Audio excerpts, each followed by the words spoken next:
Chers amis, bonjour, quel plaisir de vous retrouver aujourd'hui pour un nouvel épisode de notre série vidéo Old Fashion. Alors, vous commencez à le savoir, Old Fashion, c'est une série vidéo qui vient vous présenter des montres de collection, des montres historiques, des montres importantes, pour vous en parler en détail. Aujourd'hui, on s'attelle à la sélection de montres vintage chez Joseph Bonny du mois de février, avec des petites pépites très coquines que j'aurai le plaisir de vous présenter aujourd'hui.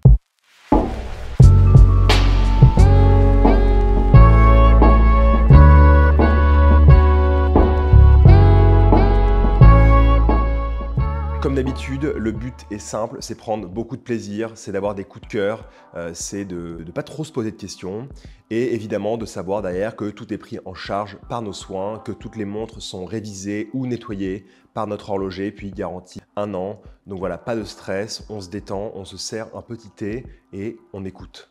On va commencer avec une très belle montre, une GGR mécanique, qui a une histoire assez marrante, parce que cette montre, en fait, on l'a achetée il y a 2 ans, mais il nous manquait une pièce dans le mouvement très simple qu'on n'arrivait pas à changer, mais étant donné que c'est un mouvement peseux et on n'avait pas beaucoup de pièces pour changer justement, faire ce petit service, on a dû attendre 2 ans et il y a quelques semaines, notre horloger nous a dit bingo, j'ai la pièce, donc enfin on va pouvoir sortir cette montre. Donc voilà, c'est pas le truc le plus passionnant de l'univers, mais je tenais à vous le dire. Donc il faut savoir que le nom de GGR est indissociable de celui de Lecoutre, mais qui a eu 2 vies parallèles. Et en fait, quand on dit GGR, on parle des établissements d'Edmond GGR qui produisaient notamment des compteurs pour l'industrie ou des compteurs pour l'aviation et l'automobile, qui produisaient aussi des montres. Et c'est dans ce cadre-là qu'on vous présente cette GGR aujourd'hui. Une très belle pièce en acier et plaqué or au très beau diamètre de 35 mm avec un cadran laqué blanc et des chiffres romains. C'est juste superbe, c'est très classique, la montre est très fine. Ce qu'on apprécie aussi beaucoup, c'est qu'elle vient avec sa boîte d'origine GGR et ses papiers d'origine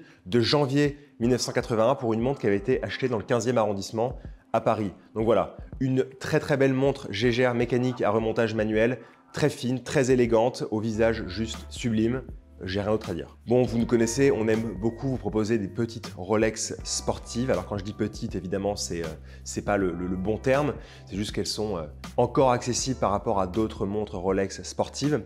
On va commencer par une Rolex Datejust, une référence 1601. La Rolex Datejust, elle arrive au milieu des années 40 chez Rolex. Au début, elle est tout en or et on voit déjà le bracelet jubilé. Et par la suite apparaîtra notamment le cyclope sur le verre, ce qui est un peu une signature de la Datejust. Celle qu'on vous présente aujourd'hui, elle a un magnifique cadran argenté avec tous ses plots tritium en bon état, évidemment un bracelet jubilé, une belle lunette cannelée en alliage d'or. Voilà, c'est juste un vrai plaisir, une montre qui passe partout, à la fois en costume de soirée ou alors en short et en chemise hawaïenne sur toutes les plages du monde. C'est une montre que l'on adore. On continue avec une autre Rolex sportive, mais encore plus accessible cette fois, une référence Oyster Date 6694. Contrairement à la Datejust ou aux références 1500 qu'on vous présente souvent, cette pièce Rolex est mécanique à remontage manuel. On l'a acheté parce que franchement, quand on l'a vu pour la première fois, entre son bracelet Oyster plié, donc très léger, et juste son visage fou, son cadran en fait argenté avec un brosset vertical très léger, on a complètement craqué. Et une fois au poignet, en plus de la finesse de la montre, parce que justement elle a un mouvement mécanique à remontage manuel, c'est juste un allié parfait au quotidien. Encore une fois, dans une tenue super élégante ou alors très sportive, elle passe partout, juste un petit bijou. Bon, vous savez, comme d'habitude, je ne vais pas vous refaire le speech, que chez Joseph Bonny et en particulier les vidéos qu'on fait avec les Rabilleurs, s'il n'y a pas une montre Omega qui traîne, c'est pas vraiment une sélection Joseph Bonny. Alors on va commencer avec une Omega et pas des moindres, puisqu'il s'agit d'une Omega Deville qui est absolument neuve de stock. Bon, déjà qu'elle a un visage un peu foufou, c'est-à-dire un format rectangulaire avec 4 zones moirées bleues au sein du cadran et ce bracelet magnifique en cuir et tissu avec sa boucle d'origine. Tout ça dans une très belle taille de 25 par 36 mm, donc la montre a vraiment un très beau format et elle conviendra aussi bien au poignet d'une femme que d'un homme, mais elle a un beau format. Ce qui est vraiment sympa dans ce côté neuf de stock, c'est déjà que la montre n'a absolument pas été portée, c'est-à-dire que le bracelet n'a pas du tout cette espèce de cassure au niveau de là où l'ardillon vient se placer. Vraiment, vous avez une montre qui est dans un état superbe et en plus, elle fonctionne divinement bien. Donc il n'y a rien à dire, c'est vraiment un témoignage du passé d'Omega dans une montre au très joli visage. On continue sur une de mes montres favorites de cette sélection Joseph Bonny du mois de février 2023, qui n'est autre qu'une IWC automatique en or 18 carats. Alors oui, quand je dis ma montre préférée, du coup, je la porte, hein, et il faut assumer ses choix. Alors une pièce qu'on adore parce qu'elle a une taille magnifique de 35 mm, un boîtier en or avec des cornes travaillées, un superbe cadran argenté, très classique, avec des courts index facettés et des belles aiguilles dauphines dorées. Et surtout, ce qu'il faut retenir sur cette montre, c'est que le mouvement, le calibre automatique 853 qu'elle abrite est vraiment un calibre important chez WC. C'est des pièces déjà qui sont très bien décorées, mais au-delà de ça, c'est des mouvements qu'on appelle Pellaton, qui avaient été développés par Albert Pellaton, qui était un ingénieur chez WC, qui déjà a largement amélioré le remontage.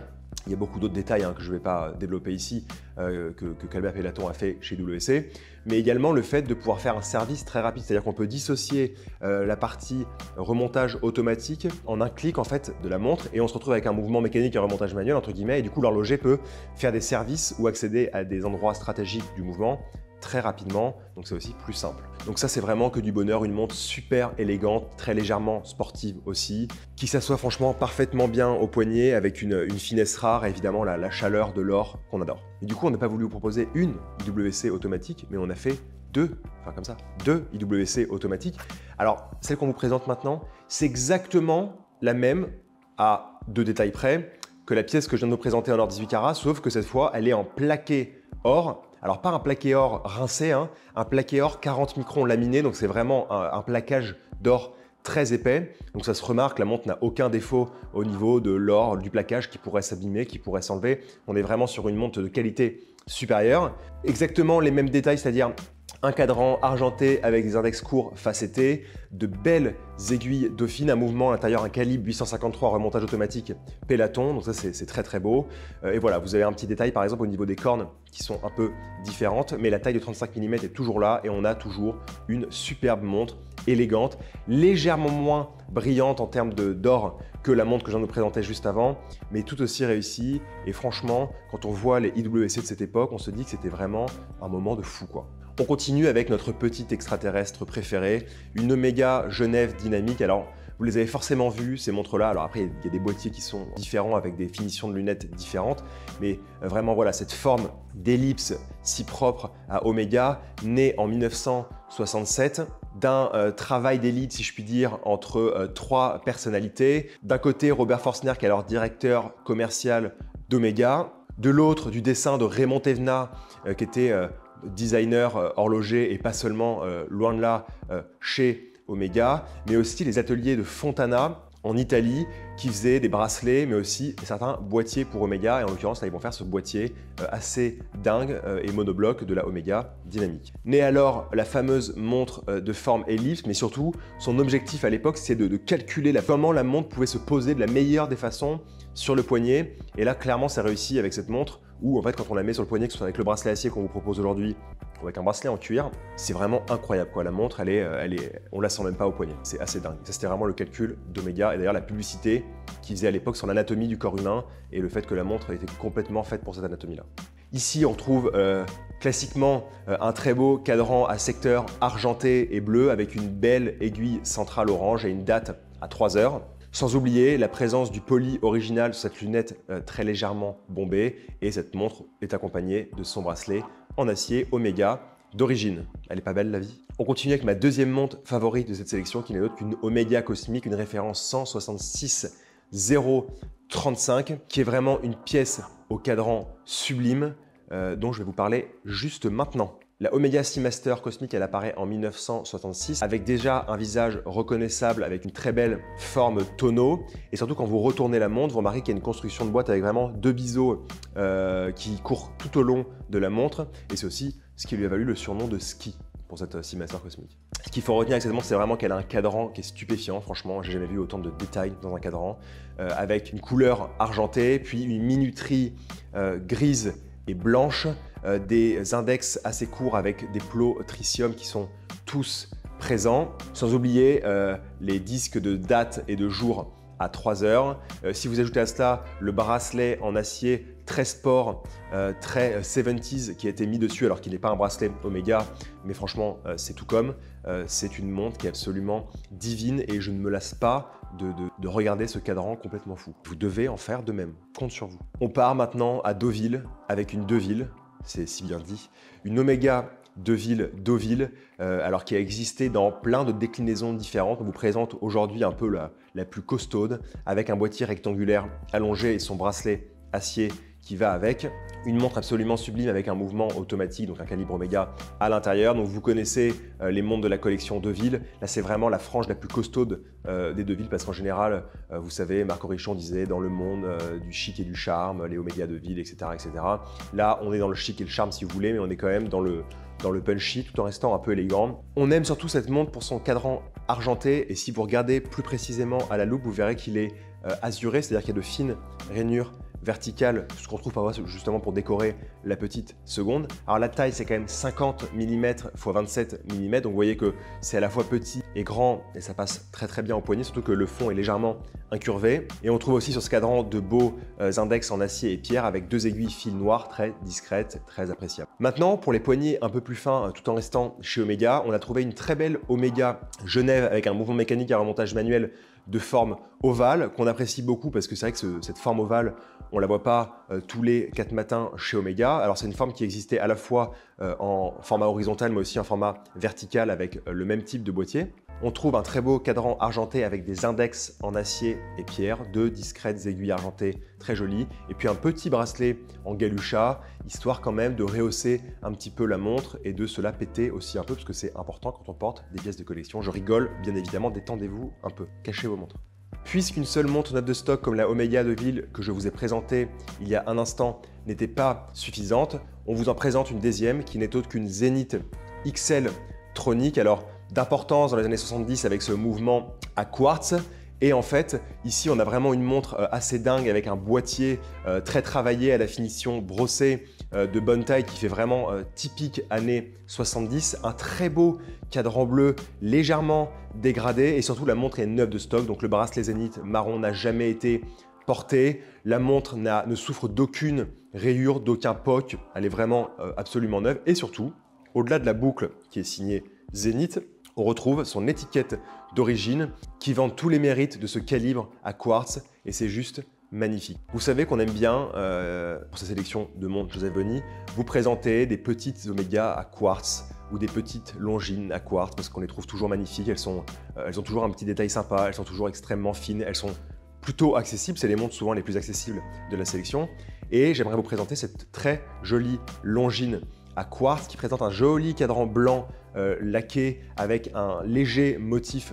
Alors je ne sais pas exactement ce que c'est comme motif, on dirait une petite tapisserie sur le cadran. Surtout ce qui nous plaît, c'est que la montre est extrêmement fine, qu'elle a un plaquage qui est de bonne consistance, de beau volume, donc elle ne souffre pas justement d'un déplaquage. Et on peut trouver sur la tranche de carrure quelques petits détails de bombage qui donnent un peu de dynamisme à cette petite Longine à quartz qu'on apprécie beaucoup. La sélection arrive bientôt à sa fin et on voulait finir avec une montre qu'on apprécie beaucoup pour vous tenir en haleine jusqu'à la fin, qui n'est autre que la célèbre Longines Ultrachron. On a l'habitude de vous la présenter dans des boîtiers coussins, mais aujourd'hui la montre qui est disponible à la vente chez Joseph Bonny, elle est sur un boîtier rond, ça change, mais c'est toujours appréciable et c'est toujours une montre qui a les mêmes caractéristiques que les pièces précédentes. Alors vous savez qu'en 2022, Longines a célébré son 190e anniversaire et que la Ultrachron qui a été lancée en 1967 suite aussi à beaucoup de travaux de haute fréquence chez Longines qui sont hyper intéressants. Et d'ailleurs, je vous remets la vidéo qu'on avait faite à ce propos ici. On a cette Ultrachron qui apparaît et la pièce qu'on propose aujourd'hui, elle est le fruit de cette évolution. Elle est née aussi à la fin des années 60, au début des années 70, dans un boîtier en acier rond de belle taille avec toujours la date entre 4 et 5 heures. Un mouvement Longines à haute fréquence, c'est-à-dire à 36 000 alternances par heure. Donc c'est très sympathique quand on le met à l'oreille, on entend vraiment un battement assez dingue par rapport aux autres pièces. La précision est phénoménale parce que Ultrachron, ça veut quand même dire ultra chronomètre, donc la montre est certifiée chronomètre.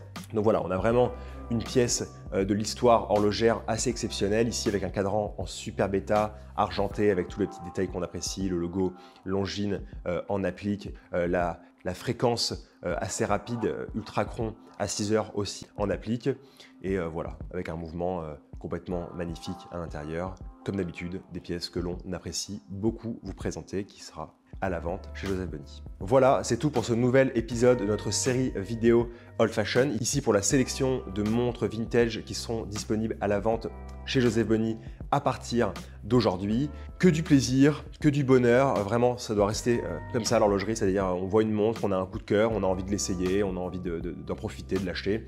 Faites-vous plaisir. Et on se retrouve très prochainement pour une sélection tout aussi coquine, tout aussi ravissante. Merci beaucoup.